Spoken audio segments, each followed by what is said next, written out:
ಇಷ್ಟು ಮಾತ್ರ ಅಲ್ಲ, ಬೆಂಗಳೂರಿನಲ್ಲಿ ಧಾರಾಕಾರ ಮಳೆಯಿಂದಾಗಿ ಸಾಕಷ್ಟು ಅವಾಂತರಗಳಾಗಿರುವಂಥದ್ದು. ಬಸವೇಶ್ವರ ನಗರದಲ್ಲಿ ವೃದ್ಧಾಶ್ರಮಕ್ಕೆ ನೀರು ನುಗ್ಗಿದೆ.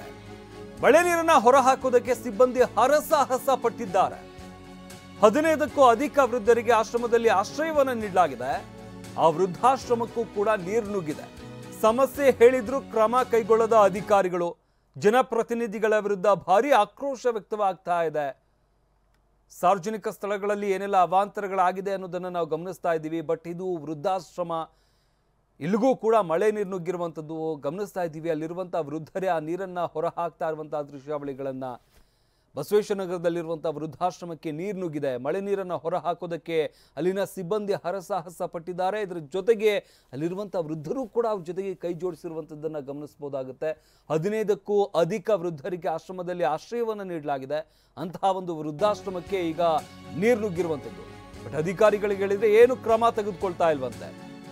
ಇನ್ನು ಮಲ್ಲೇಶ್ವರಂನ ಮಂತ್ರಿಮಾಲ್ ಎದುರು ನೀರು ಕೆರೆಯಂತಾದ ತಗ್ಗು ಪ್ರದೇಶದಲ್ಲಿರುವ ರಸ್ತೆಗಳು ಮನೆಗೆ ತೆರಳ್ತಾ ಇದ್ದ ವಾಹನ ಸವಾರರು ಪರದಾಡಿದ್ದಾರೆ. ಜನ ಮನೆ ಸೇರುವ ಹೊತ್ತಲ್ಲಿ ಮಳೆಯ ಕಾಟದಿಂದಾಗಿ ಬೇಸತ್ತು ಹೋಗಿದ್ದಾರೆ. ಮಳೆರಾಯನ ಅಬ್ಬರಕ್ಕೆ ಬೆಂಗಳೂರಿನ ಜನ ಸುಸ್ತಾಗಿದ್ದಾರೆ.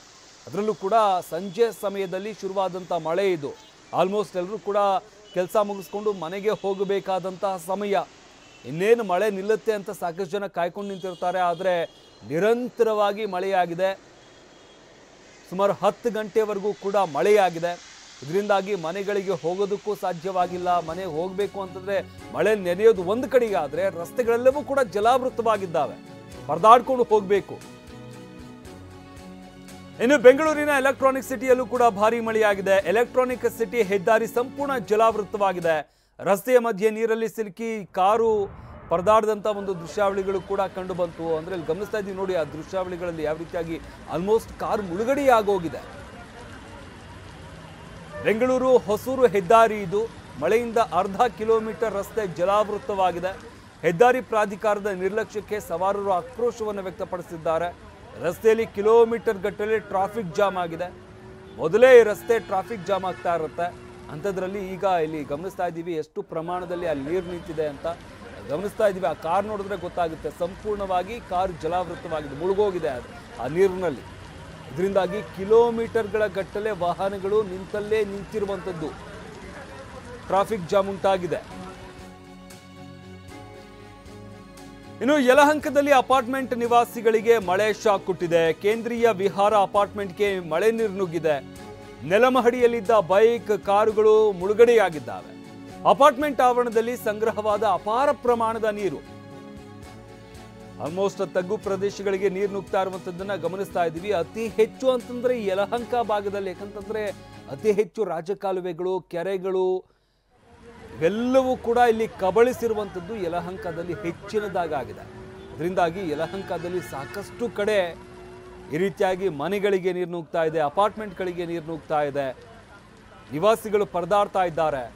ಯಲಹಂಕದಲ್ಲಿ ಅಪಾರ್ಟ್ಮೆಂಟ್ ನಿವಾಸಿಗಳಿಗೆ ಮಳೆ ಶಾಕ್ ಕೊಟ್ಟಿದೆ. ಕೇಂದ್ರೀಯ ವಿಹಾರ ಅಪಾರ್ಟ್ಮೆಂಟ್ ಅಂತ ಏನಿದೆ, ಇಲ್ಲಿ ನೆಲಮಹಡಿಯಲ್ಲಿ ಬೈಕ್ ಹಾಗೆ ಕಾರುಗಳು ಮುಳುಗಡೆಯಾಗಿರುವಂಥದ್ದು ಗಮನಿಸ್ತಾ ಇದ್ದೀವಿ. ಬೆಂಗಳೂರಿನಲ್ಲಿ ಏನೆಲ್ಲ ಅನಾಹುತಗಳಾಗಿದೆ ಅಂತ. ಆಲ್ಮೋಸ್ಟ್ ಕಾರ್ಗಳು ಮುಳುಗಡೆಯಾಗಿರುವಂಥದ್ದು. ನೀರು ಹಾಗೆ ನಿಂತ್ಕೊಂಡಿರುವಂಥ ಕಾರಣದಿಂದಾಗಿ ಆ ಕಾರ್ಗಳು ಕೆಟ್ಟೋಗಿರುವಂಥ ಸಾಧ್ಯತೆ ಕೂಡ ಇರುತ್ತೆ. ಅಂದರೆ ಪಾರ್ಕ್ ಮಾಡಿ ಹೋಗಿರ್ತಾರೆ, ಬೆಳಗ್ಗೆ ಎದ್ದು ನೋಡಿದಾಗ ಗೊತ್ತಾಗುತ್ತೆ ಅದು ಆ ಕಾರ್ಗಳ ಪರಿಸ್ಥಿತಿ ಏನಾಗಿರುತ್ತೆ ಅಂತ. ಕಾರ್ಗಳು ಇಂಜಿನ್ ಒಳಗೆ ಅಥವಾ ಸೈಲೆನ್ಸರ್ ಒಳಗೆಲ್ಲ ನೀರು ಹೋಗಿರುತ್ತೆ. ಇದರಿಂದಾಗಿ ಬೆಳಗ್ಗೆ ಎದ್ದು ಕಾರ್ ಸ್ಟಾರ್ಟ್ ಮಾಡಿದ್ರೆ ಅದು ಸ್ಟಾರ್ಟ್ ಆಗುತ್ತಾ ಇಲ್ವಾ ಅನ್ನೋದೇ ದೊಡ್ಡ ಟೆನ್ಷನ್ ಆಗಿರುತ್ತೆ. ಮತ್ತಿನ್ನೇನೆಲ್ಲ ಸಮಸ್ಯೆಗಳಾಗಿರುತ್ತೋ ಅನ್ನೋ ಒಂದು ಟೆನ್ಷನ್ ಕೂಡ ಅಲ್ಲಿನ ನಿವಾಸಿಗಳಿಗಿರುವಂಥದ್ದು. ಪಾರ್ಕಿಂಗ್ ಮಾಡಿರುವಂಥ ಜಾಗ ಏನಿದೆ ಅದೆಲ್ಲವೂ ಕೂಡ ಜಲಾವೃತವಾಗಿದೆ. ಅಲ್ಲಿ ಗಮನಿಸ್ತಾ ಇದ್ದೀವಿ, ನೀರು ಹರಿತಲೇ ಇದೆ. ಒಂದು ರೀತಿಯಾಗಿ ನದಿಯ ರೀತಿಯಲ್ಲಿ ನೀರು ಹರಿತಾ ಇರುವಂಥದ್ದು. ಅದು ಕೂಡ ದೊಡ್ಡ ಪ್ರಮಾಣದಲ್ಲಿ ನೀರು ಹರಿತಾ ಇದೆ. வண்டி மாட்டிச்சாங்க வண்டி எடுத்துட்டு